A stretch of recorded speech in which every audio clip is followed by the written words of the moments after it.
Hi, coaches. Welcome back to Bids Rule the World. We're happy to continue our series today with pistol wing tee guru Rick Stewart of All Access Coaching. I'm excited to have Coach Stewart on again for a couple more shows. Today we're going to be talking about blitz pickup within the pistol wing tee. We're excited, so let's get started with it. Can you see it, Coach? Yeah. How's that? Rick Stewart air raid pistol wing tee. Yeah, there you go. All right. So, let's go. All right, Coach, I want to thank you for coming back and joining us again. I want to give you an opportunity to talk about blocking and talk about blitz pickup within the pistol wing tee offense. Yeah, I'm excited. We've been working for about a year. Me and Jason McManus, he's the air raid RPO guru. We've been working for about a year together about continuing my philosophy of marrying very sound, popular spread air raid type of concepts like shallow mesh and shallow cross and marrying those to the pistol wing tee. When I took my quarterback and backed him up the 3 steps, that whole world opened up to us. I know I could be in shotgun also and put him at 5 like Lou Johnson and Scott Meadows and Adam Matheson do. But I didn't like offsetting the fullback because I didn't want my fullback running buck and I want my quarterback running belly. So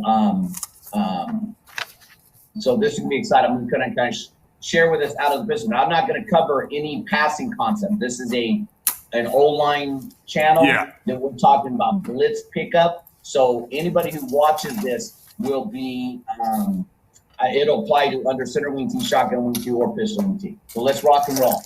All right, so coaches, you're seeing my Playmaker Pro screen. This is something I do for the boys every week. And I use free recording software, and I make our blocking assignments for the week, and then I upload them to Huddle. And I have a folder in Huddle, like where you make the games. There's a folder for our offensive linemen, and they know every week to come and get the scouting report. Because we all know that if you start passing out the scouting reports, it doesn't work. I could easily upload this to Google Classroom if I had a Google Classroom. But Huddle's so easy because I want them right there. And then the nice thing with the Huddle is I can bring clips in and make a playlist. So our basic rules are everybody play side of the pulling lineman, everybody on the play side of the pulling lineman is on their railroad tracks. And for us, I don't use Delaware words. The letter G means that there's a guard pulling behind the center. Anything starting with the letter T means the tackle's pulling. Now, all you coaches are going like, oh my God, no, trap is guard trap. Your players don't know that. Your players only know what you teach them. They've never been to a Glazier clinic. They don't own any DVDs. So my tackles know that we have a couple of words. We have a T call, we have a trap call, we have a toss call. Anything that starts with the letter T, that means the tackle is pulling. And that's easy for our line. I've never had a lineman in the huddle say, oh, coach, isn't trap guard trap? Our kids don't even know what those words mean. I think too many times we bring all of our clinic talk to the practice field and we just further confuse the kids. Because you think about it, football is not an English language, right? I mean, these words are very unique to American football. So you find out a way to make it easy. So for example, this top row, for you coaches out there, I would never tell my players this. For this top row, this is traditional guard trap left, and this bottom row is traditional tackle trap left. To us, they're the exact same play. We're just pulling a different lineman. And the nice thing about pulling a different lineman is that defenses usually aren't taught to read pulling tackles. The defensive end might, but not the linebackers. So I'm going to make my screen a little bit bigger here. We'll kind of zoom in. Let's start with guard trap. So that's how our guard trap looks. That's just traditional. I know it's blitz pickup, but I'm going to paint the picture. So that's our 31G. Our tackle is going to swim the 3-tech, and then he's got to join. They don't have a man. We tell them get a hip to hip. This is a 5-man wedge. We want everybody hip to hip and just make a wall. And we tell our tailback, we don't call him a fullback. He hugs the wall, okay? If you're under center, nothing would change. We might ask, well, coach, why aren't you blocking this guy? Well, in the wing tee, right, this guy's fake, whether it's buck sweep or jet, he's got to make a great fake. If they don't fake in practice, we make them do push-ups. So he's got to make a great fake and draw this guy out a little bit, okay? Coach, what about the DN? Every camp I do. What about the DN? The DN it hits so fast. The DN just steps upfield and he's like, oh crap, and then that guy zooms by him. I mean, guard trap hits really, really fast. So let me just put the rest of the blocks up. Okay, so there's guard trap. So you look down here, you look closely. These are identical blocking, right? Okay, here's the difference. I got a 4-man wall instead of a 5-man wall. And instead of pulling the guard, I'm pulling the tackle. Okay, that's for our linemen, that's the difference. So our linemen learn this as one hole. That's all our linemen know. This is a one-hole rule. And this the only 2 plays I run in the A-gap. So they just have to learn G and trap. And so they just learn one hole. And they don't learn all these defenses because, look, it's just a wall. You notice I don't have people blocking.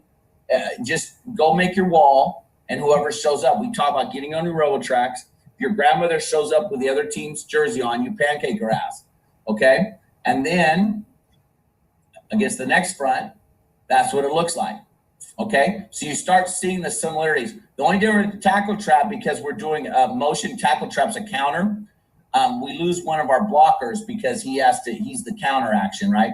So that we lose one of the blockers. We also don't chase cowards. If a guy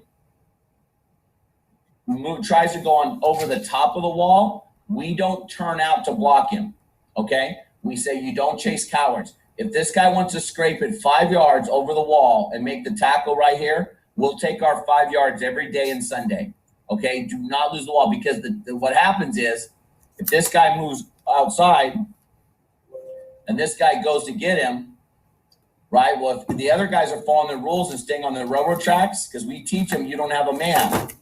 Well, now if this guy came over the top, he's been told don't chase cowards, and now we've opened up a hole, and now this linebacker is going to make the tackle, and we're only going to get a 2 or 3 yard gain. So, and in fact, we put this play in last night at practice. And we have a drill. It's actually called the wall drill, and we basically are teaching them how to make this wedge. Okay, for blitzing though, let me find the easy one with the odd front. So notice I don't have a block for the center. This should be a double team. If this guy walks up, we go domino, domino, domino, domino. All the domino tells the left guard is to change his helmet. In the double team, the left guard, the left guard is going to do a right shoulder block, and his helmet's going to be here. The center is doing a left shoulder block, and his helmet's here. The helmets are on the outside of the double team, so they can get that backer. Well, if the backer walks up, obviously the center is going to block that. So he's going to go domino, domino, domino, and that tells the left guard to put his helmet back in front. And our buzzword is ear, hold, a belly button. Ear, hold, a belly button. And we don't use our hands, right? So, we're a shoulder blocking team like all Wing T guys. And I always tell the kids, don't reach out with your hands, because when they reach out with their hands, they stand up. And what they end up happening is they end up putting their hands on the defensive line's chest. So our joke in practice is, you play with the titties after the game. You don't play with titties during the game. And so they stay low and they go ear, hold, and belly button. So that's an easy one on the backside. Of course, down here, because we're pulling the tackle, it doesn't matter what this linebacker does, blitz or not. It doesn't matter, because we have a right guard that can pick that up. Now, let's say they were going to do something crazy, some kind of NCAA blitz, right, like this. Well, if it's a delayed blitz, it won't ever happen. The play hits too hard. It hits too fast. I, as a rule, do not tell my fullback, and there are Wing T guys who would tell their tailback to pick that up. I don't have my tailbacks blocked. My tailbacks always have to make a good fake and pump their arms and go through the hole. Okay, so if that happened, the guard would make what we call a back call. Okay, and what happens on a back call is, he's telling the center, hey, I'm leaving. Okay, so you've got this A gap. Be careful here. Well, you know what I'll do here. This is better. He's going to go back. So this would have to be a pre-snap blitz. A post-snap blitz, the linebacker would run in untouched. but then he's going to turn around and watch us run in the end zone. Mm-hmm. But on a pre-snap NCAA blitz, it's just telling the center that on his left shoulder double team to be conscious that he has the A gap, so that if they were doing some kind of overload blitz, the center would know that he doesn't have the guard's help. Okay. Over here, the center's got it all. The center's got it all. And when we're cutting off this penetration on the backside, that's not really drawn right. It's a hard step, big step into the gap. And we come up, we actually call that gap highway, because anytime you're on the backside of a puller, you have gap highway. So we always tell our guy, if this guy wants to run upfield like that, just let him. But if he wants to squeeze, now he got in your gap highway, let's take care of him. Okay. Now, the great thing about the wing tee, you see the yellow boxes, not the wing tee. I'm sorry. The wing tee is great. The great thing about pistol wing tee is we've now added unblocked defenders. So now, in the old days, in the Dennis Graham Bible, this tailback would pick him up. Well, we don't have to pick him up. We gained an extra faker or blocker because our quarterback, this is inside zone. This is zone rich rod. Rich rod. They call it zone read option. So our quarterback opens and his eyes are right here. And if this guy chases the puller, right, our quarterback pulls it and we pitch off of this guy. So we, in the pistol wing tee on every play, well, except guard trap. I shouldn't say every play. Yeah. Most of the plays, we've added an unblocked defender. Now, here, what if we get a play side blitz? Guys, it doesn't matter. I could draw any blitz you want up. They just stay on their railroad tracks. We don't block men. We block areas. You stay on your railroad tracks. So any play side blitz, I really don't have to cover them specifically. Do I blitz in practice? Absolutely I do. But wherever the blitzer shows up, we just ask the lineman, whose railroad tracks is he on? So obviously, let's just use the odd front for example. If he showed up in this A gap blitz, it'd be the left guard's man. If he showed up as a B gap blitz, he's the left tackle's man. If he showed up as a C gap blitz, actually, all these guys I'm sorry, I said that wrong. Let me back up. A gap, he's on the guard's road tracks. Another rule's kicking in. Anytime we're running to the one hole, okay, we're kicking out the first man past the guard. So any blitz outside the guard, the blitzer becomes the kick out. Mm-hmm. So in this example, we only have to worry about the two A-gap blitzes. Backside A-gap blitz is a domino. Play side A-gap blitz, the guard picks up. Okay, let's go to the next hole. So look, when I make these for my kids, but this is the blocking sheets. This is how I make the blocking sheets for my kids every week, because I teach my linemen, just think of their holes, and we have a butthole rule. When you're done with the block, your butt should be pointing to the hole. It's called the butthole rule.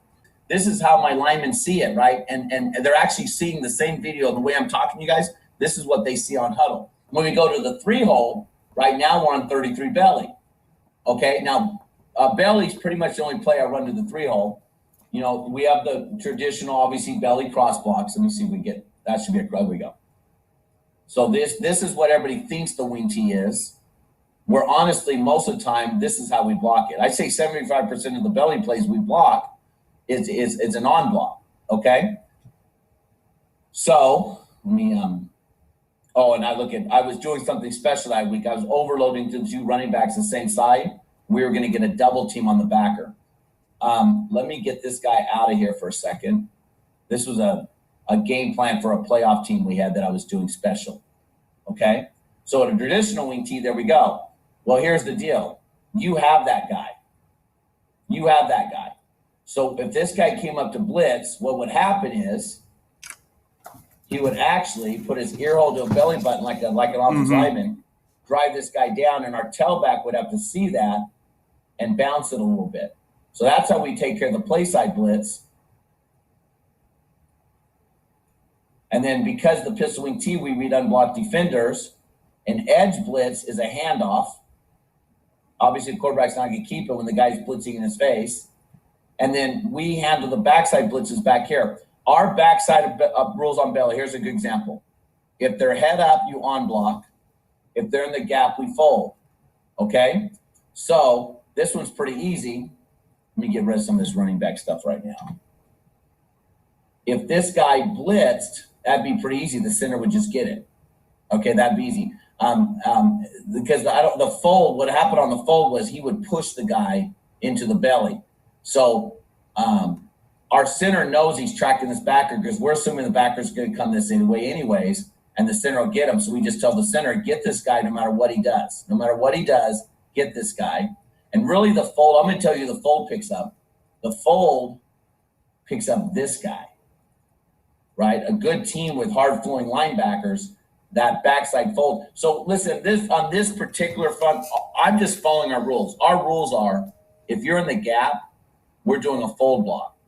But I would have no problem on a game day if my lineman made this decision of, well, coach, I'll just go get that guy. I don't need to fold. I'd be totally okay with it. And we want to teach our kids to be thinkers. Like this backside here, does our tight end, I don't know if our tight end needs to fold. It depends how hard this guy's coming. If this guy's coming so hard that we have to fold block him, well, then I need to be running counter, right? Because that's the CBR player. So if he's coming over here, I better be running counter if our tight end's having to do that. If he's a true CBR player and waiting for counter boot reverse, same thing. Our tight end, I can let our tight end make the decision to get it. When I first put the offense in, I teach the rules. I always say I'm gonna pour the concrete, I'm gonna frame the house. I can go back and repaint the bedroom during the week, during that game week. I don't what if my kids in the beginning. I don't give them a whole bunch of what if situations. These are the rules. Follow your freaking rules. And then once I get into game 1, game 2, game 3, and I've got film, then I say, all right, guys, you know your rules, right? Hey, tight end this week, that's a TED call for us. No TED call on belly. Just go get the guy.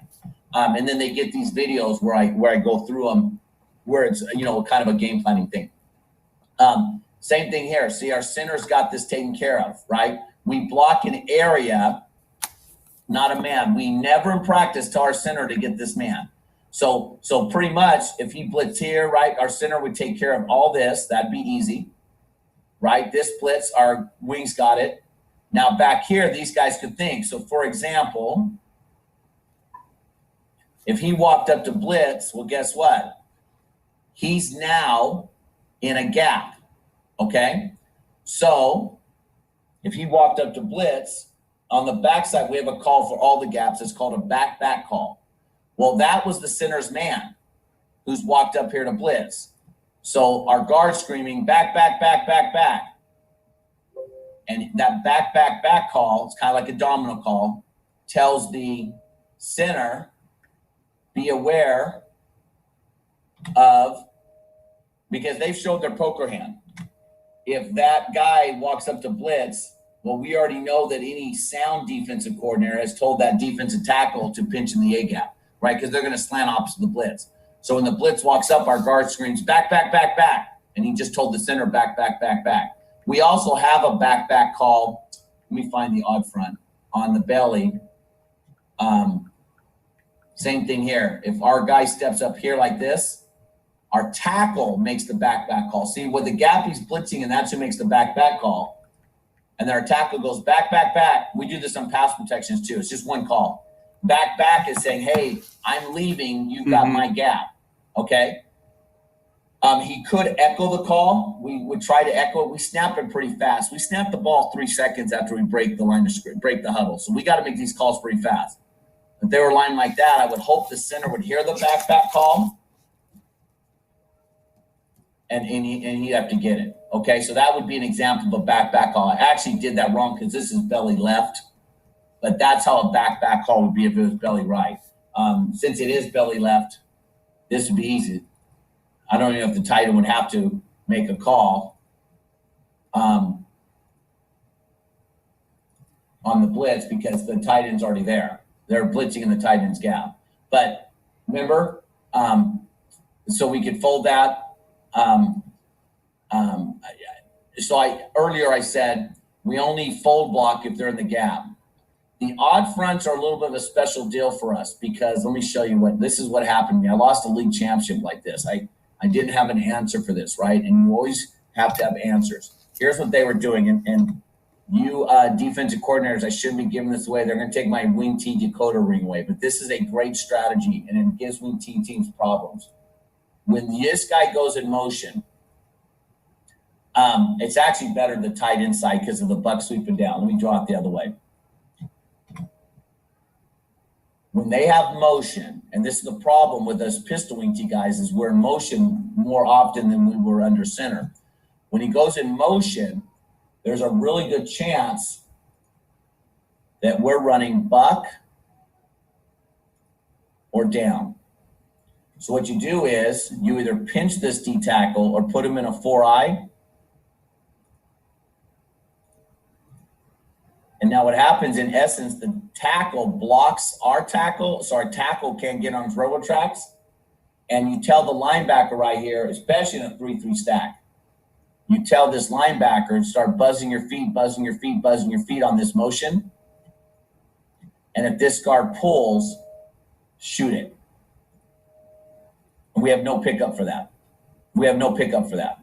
So because of that, of them being able to do that to our tackles for lots of reasons. When we run, if this was buck sweeper down, we make a T call to handle that blitz, because that blitz was a bitch to pick up. We make a T call, and then that leaves the guard home to take care of those blitzes. That would be on buck and down.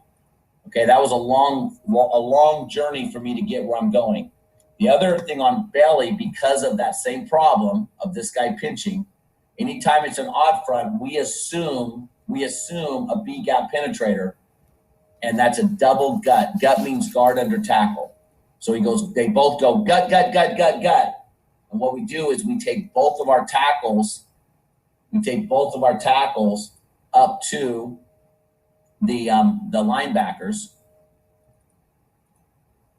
and then the center can't be wrong. Whatever way the nose guard goes, you block him that way. And we think of belly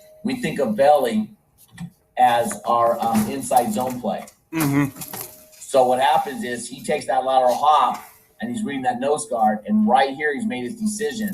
Well, in this case, he knows if he gets the handoff, hit it hard, get a yard, right? He's going to hit it hard and follow the right tackle to the promised land, right? And so gap highway, but he should be picking this up. All right, so why'd I bring that up? Okay, this blitz against a 3-4, since he's the tackle's man, the tackle has him. So if he came in here to blitz like this, our tackle would just flatline it. And get him. He's got him no matter what. Because I'm getting ahead of myself. Our wing, if you notice over here, our wings have what we call the FBI. FBI's first backer inside. Okay, this is what we call a bob block, backer outside, and then the traditional insert block. This is a bib, back inside the backer. Bibbing, we tell them you're bibbing and bobbing, Johnny. You're bibbing and bobbing. And anytime we tell you to bib or bob, you have inside backer. Well, when there's only this 3-4 front, what that means is there's two safeties. Okay, against two safeties, he's got the safety. So the tackle's got that linebacker no matter what.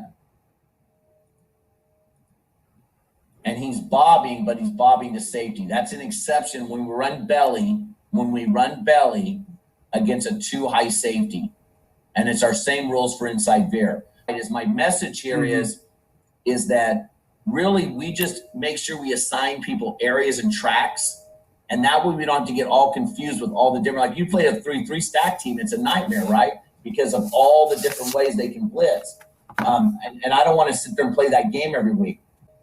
It kind of wraps up the wing T, philosophy and how we do it. And we just have a system of these calls, and it makes it easy for our linemen. Where I coach out in California, we have a lot of English language learners. So I have to be very conscious of they're just learning the English language.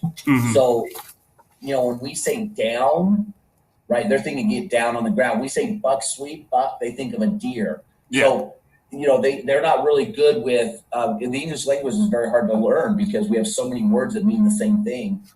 because we're being a melting pot, our country, right? And we've got all these different cultures that have showed up and added to our English language. So I had to be very intentional with my language. And I'm going to give a shout out. I don't even know if he's still alive, but it was a double wing guy. That's where I got this system from. A guy named Hugh Wyatt. He was winning a bunch of championships up in Oregon, running the old gosh dang foot-to-foot double wing butt sniffer offense. Mm-hmm. And so I'm the kind of guy, I'm always trying to learn. So I'm always picking up playbooks of other systems.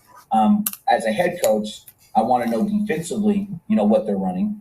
And then I'm always looking for new things. And one of the things early on in my career is I didn't get mesmerized by Tubby and Dennis's Crehan's terminology, even though I have so much respect for him. And I've met Dennis Crehan. I was just trembling in awe, right? Because I met Dennis Crehan at the National ET Clinic in Pittsburgh. That's probably one of the best clinics on the planet. That clinic's amazing. Those guys, all the beer you can drink, literally 800 coaches. They have they tap like 12 kegs. And then they must bring in 1,000 pizzas. I've never seen so many pizzas stacked to the ceiling. Yeah, the Friday night social is all the beer, all the soda, all the water, all the pizza. And every room is wing tea. So one room is like wing tea 101 if you're just learning wing tea. And then one room is traditional wing tea. And the other room is the hybrid, the shotgun pistol guys. And so you're just there for 3 days. And we always say as a clinic is it's not what you learn in the rooms, it's what you learn at the bar, right? Yeah, and so absolutely. What happened is anybody you sit with at the bar during that beer and pizza feed, they're all wing tea guys. So no matter what table you sit at, you're going to get in a good conversation. Well, I was lucky enough. I met Dennis Crehan at that clinic. And so I just want to really make sure that what I think of those guys. But early on, I said, you know what, I'm not going to be married to that system. And, my teaching background came in and I was teaching English language learners. So I just gave it a real hard thought of, even numbers to the right, odd numbers left, where Delaware goes 1 through 9, all the way right to left. I still can't figure that system out. That messes me up. I'm always having to pause, go 1, 2, 3, 4. Oh, that's the whatever. Yeah. I still don't even know the 4. I think the 4 is the right guard because backside 3 is the left guard. So I just went odd and even. That was easy. And then we call it the blah, blah, blah, blah, blah rule. We say our formations, our motions, and everything up front. I tell our linemen, blah, blah, blah, blah, blah. You don't hear it. Charlie Brown's teacher, tune it out. All you need to hear is the last number. So Buck Sweet for us is 26 GO. Our linemen, all they hear is 6 GO. It could be 1 million and 6 GO. It could be 56 GO, 86 GO. All they heard was 6. Now they can follow the butthole rule. And then they got to know who's pulling. GO. Oh, both guards are pulling. Okay. Everybody outside the guard's row tracks. Everybody's backside's outside gap. That solves about 9% of our blocking rules. And we never tell them, you have this guy. And I've made that mistake in practice. It's very easy in practicing. Dang it, you got the 3 tech.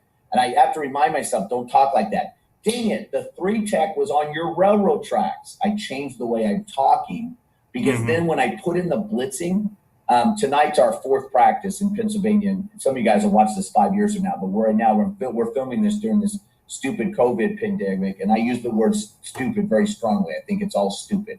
So they finally have allowed us to go out and practice. And so we're just putting it in. I don't what if my kids. I don't say, well, what if they twist? What if they blitz? What if? Let's just get our rules. Let's pour the concrete from the house. Once I've poured the concrete and got a solid foundation, then I can go back and start what-ifing my kids and quizzing my kids. I'm really big on bringing my linemen in on what I call mini camps. So tomorrow we're going to go double days, which we normally don't do that on a Saturday. But since we've been off for like a month, our kids are just chomping the bit. So we're going to go double days on Saturday. And then next Saturday, I found out last night, somehow, miraculously, COVID, we can't play football games, but we can scrimmage. So they let us pick up another scrimmage. So COVID must only make people sick at games, not scrimmages. Yeah. So we picked up our second scrimmage, but we're only playing 8 games, right? Politicians. Yeah. But there's a Saturday coming up that we're not going to have a practice. And I've already got in my head, I'm going to buy a bunch of pizza. I'm going to bring my linemen in, just my linemen, for like 2 or 3 hours. Just get them in the room, and we're going to get on the board and put all the desks out of the way, and we're going to just kind of walk through this stuff. I'm really big on that in the summer. our linemen, it's mandatory. We have a O-line mini clinic 1 day a week for 6 weeks. So really what happens in a non-COVID year, we can show up in August and we start what-ifing them right day one because we've already poured the concrete and framed the house during the summer. That's really big on me in getting those rules in. And if anybody's followed me, I've been a head coach at 7 different high schools. Because I'm an offensive guy, my number one priority is find a defensive guy because defense wins championships. My number 2 hire is O-line. And if I can't find an O-line coach, I'm the O-line coach. Like, I'm not just going to be like, well, shit, he's the best I can find. God damn it. Okay, you're the O-line coach. If I'm having those thoughts, I'm the O-line coach. And now I'm going to switch. All right, who's my best running back coach? Who can run the backs and skinnies? Because I do not use the word skill position. That's insulting to alignment. We've got backs, skinnies, and bigs. That's how we talk in practice. Backs, bigs, and skinnies. And actually, my joke is we have lettuce eaters. Those are the receivers and DBs. We have meat eaters, which is backs and linebackers. And then we jokingly call our linemen anything eaters because they'll eat anything they see. So, but it really chaps my hide when one of our coaches go, hey, can I have the skill guys over here? I go, okay, coach, we'll send the lineman over right away. And the linemen get a good chuckle out of that. Anyways, I think I've been babbling too much. I hope this helped the Blitz pickup. I think, Coach, I think I'm going to get back on here in a little bit as soon as we can get our schedules swings out. And you'd ask me to go over like one family, right? So we'll, you and I will talk. But the next one, guys, we'll either do we'll break down the Buck family, or we'll break down the Bailey family, or we'll break down the Down family. Yeah, that sounds great, Coach. That was really informative. I really liked talking. You were talking English, second language. You're talking all the ways you sort of shortened it and made it simple for your guys. I felt like listening to you talk, I could pick up the rules very simply, and that's sort of the thing we do when I played and then when I got into coaching. Like, if our guard's pulling, we call that our G steam. That's our G plays, and I tell my guys the whole time, whether we're going, a traditional power play with 26, we'll call that 26G if the tailback's running it. We'll call it 16G if the quarterback's running it. I tell the guys, I say, you don't give a crap what it is. You care 6 and G. Okay, it's going to the right, and we're kicking out. There we go. We're kindred spirits. That's exactly word for word. That you sound like me in practice. That's exactly. So we do the power wrap now off the jet sweep. We've added that to our wing tee package. Well, our lineman, that's a G scheme. Yeah. The center, right guard, right tackle, and tight end are railroad tracks, and we wrap the guard around. Now, there's a little bit of coaching there because if I just said 6G, the rule is you kick out the man at the 6 hole. So I do have to coach the left guard a little bit and say, listen, this is – so we have a word, we tagged it. It's Delta because we have Army, Baylor, Cal, and Delta. It's our ABCD family. Yeah. So that tells the linemen in the backs that there's a lineman unblocked that we're reading. It's midline, inside veer, outside veer, and then Delta is now our power read package. And so our guard has to know, okay, that's the Delta family. So that guy I should have kicked out by my rules, which is 6G, I'm going to wrap because the quarterback's reading that guy in the line of scrimmage. That was our best play last year. Our quarterback ran for 2,100 yards last year. We had 6,300 yards total offense. We led the state of Pennsylvania in offense last year. Wow. And that whole power wrap, power read, power lead was our best play. And I've definitely put some wrinkles. Jason Menace, I think, is the guru of air raid RPO. He's just an absolute genius down in South Carolina, 4-time state champion. I showed him our power lead. His eyes lit up. He goes, I've never seen it that way. I'm putting that in. And I didn't know. That's why I drew it up. So in the air raid pistol wing tee, that's a whole package of stuff. This air raid pistol wing tee, you could almost, oh my God, they're really going to take my Dakota ring wing. You could just scrap buck sweep in the air raid pistol wing tee, make it all jet based. And then that time I spent on buck sweep, I would put in the power lead, power read, power wrap series. And that's actually what we did last year. We didn't run buck sweep last year. Because you talked about last time, that's an expensive play. Yes, and I matched the personnel, right? And then because we didn't have buck, down was in, but we didn't run it a lot because down and buck are sister plays. because you're putting that D in conflict. So we were really jet, belly, our midline veer, and then power read, power wrap. And that was kind of our families. And I never changed the system. That language, I've been using that language, that system of language. I probably came up with that system in 2000. And I tweaked it a little bit. The system never changes. But, like last year I said, well, you know what? My quarterback can really run. Why don't I handing it off for Buck Sweep when he's literally we got league MVP. He was the best athlete in the league. I don't want him handing it off on Buck Sweep. So I took Buck Sweep out. Well, now this year I got a slinger. The kid can throw the ball. So now we only got 8 games. So I don't know if we'll throw for 2,000 yards. But in a normal season, we probably would have thrown for 2,500 yards this year. He's not a runner. So I don't know how he's going to look. I'll find out in this scrimmage next week if he can run power read. And in fact, this whole week we put Buck Sweep in because I'm like, my wings are really good and both guards are coming back. So I just moved to a different chapter of the system and said, okay, let's get good at Buck Sweep. I know I'm getting off topic. This was a Blitz pickup. It's all good. I can ramble. The other question I have for you, and this is going to be a weird one, but I heard you say you snap it 3 seconds after you break the huddle. Coach, that's the sugar huddle, man. And Jeff Steinberg, who is the other spread guru before I met McManus, and McManus is doing it now. He just switched schools in South Carolina. The tendency, even in air raid now, is the Gus Malzahn sugar huddle, 3 or 4 yards, and you get everybody all lined up, and then the quarterback says play, and then and then you snap it. And I mean, bam, the defense can't line up. I'm not sure why the spread air raid guys are doing it because they're always in 10 personnel. So I don't know what the advantage is. I see where the receivers are, and I could line up. Like I always laugh. They go, "We're fast tempo. We're no huddle." I laugh. Like our DBs always line up to that, like because they're looking at the sideline, get their signal, and then we watch them run and get in trips, and so our kids make all their checks. We're like this, and we sprint out and we go. And I do a lot of tackle over. Coach, I have a formation where it goes left guard, center, right guard, right tackle, left tackle, tight end. And I only have a left guard. I don't even have a left tackle. And then I go heavy. I bring the split end over to get the lettuce eater out. And now I've got a 5-man surface, and I send our tailback right up through it on down. Coach, we have another play. It's center, right guard, right tackle, left tackle, both guards, both tackles, and the tight end. There's nobody to the left of the center. Nobody on the left center. We bring our wing, only the wing is and he comes in motion. As fast as we can, we snap it on jet, and he has 9 lead blockers on jet. I only get away with that when I spread out a huddle in 3 seconds because the defense can't, the defensive coordinator has answers, but the kids can't shift fast enough. And so that's why we sprint. Because I told you in the last YouTube talk, our right guard is 140 pounds. Yeah.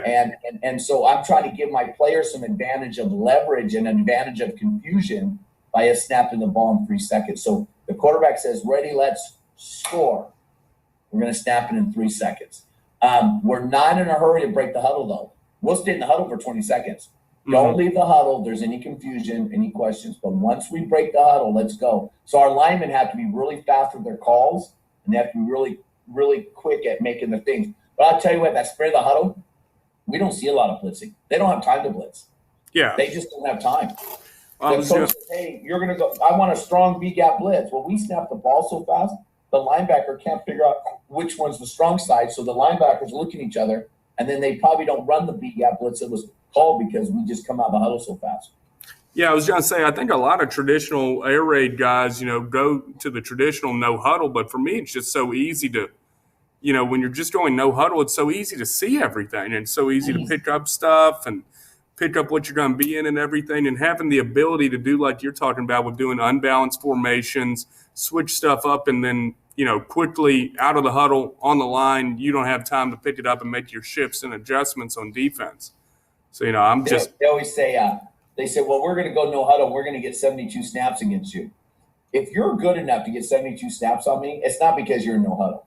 If you're good enough to execute 72 plays and I can't make you punt, you could have been in the huddle and still probably got 62 plays. Yeah. I mean, you didn't get 72 plays because you're no huddle. You got 72 plays because you were executing. Because I've played a lot of no huddle teams where they're punting like a minute later because it's three and out. They're so awful. They're 3 and out, and they're just punting to us. And I'm on the sideline going, oh my God, you didn't give your kids a chance to win. Your quarterback's 5'9", your receivers are all 5'2", flat 40 guys. Why are you running this? And they get the ball, and then like a minute later we get it back. So I always kind of laugh at that. I do have a no huddle tempo though. I do have. I want to put it on their throat. We have a NASCAR package, and I have a series of 1-word calls, and I do it 2 or 3 times a game. But oh yeah, we love that sugar huddle, man. They cannot see our linemen how we're adjusting and flopping and moving things around. It's really good. Yeah. Well, I appreciate it, Coach. I'm looking forward to bring you back on to talk some more about certain families in the wing T. Love to do it. All right. I'm going to